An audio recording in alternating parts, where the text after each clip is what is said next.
A reading from Genesis. The Lord appeared to Abraham by the oaks of Mamre, as he sat at the entrance of his tent in the heat of the day. He looked up and saw 3 men standing near him. When he saw them, he ran from the tent entrance to meet them and bowed down to the ground. He said, "My Lord, if I find favor with you, do not pass by your servant.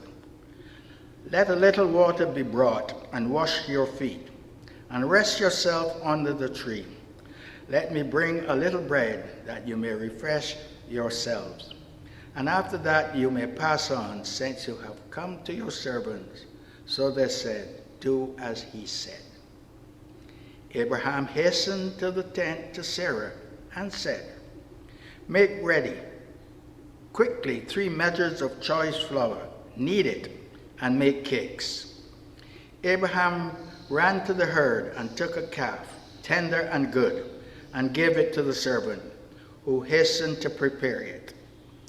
Then he took curds and milk and the calf that he had prepared and set it before them, and he stood by them under the tree while they ate. They said to him, "Where is your wife Sarah?" And he said, "There in the tent." Then one said, "I will surely return to you in due season, and your wife Sarah shall have a son." And Sarah was listening at the tent entrance behind him. Now Abraham and Sarah were old, advanced in age. It had ceased to be with Sarah after the manner of woman.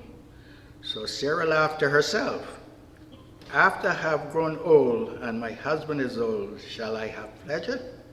The Lord said to Abraham, "Why does Sarah laugh and say, 'Shall I indeed bear a child now that I am old?' Is anything too wonderful for the Lord? At the set time I will return to you in due season, and Sarah shall have a son." But Sarah denied, saying, "I did not laugh," for she was afraid. He said, "Oh yes, you did laugh. The Lord dealt with Sarah as he had said, and the Lord did for Sarah as he had promised." Sarah conceived and bore Abraham a son in his old age. At the time of which God had spoken to him, Abraham gave the name Isaac to his son, whom Sarah bore him. Abraham circumcised his son Isaac when he was 8 days old, as God had commanded him. Abraham was 100 years old when his son Isaac was born to them. Now Sarah said, "God has brought laughter for me. Everyone who hears will laugh with me." And she said, "Who will ever have said to Abraham that Sarah would nurse children? Yet I have borne him a son in his old age." This is the word of the Lord.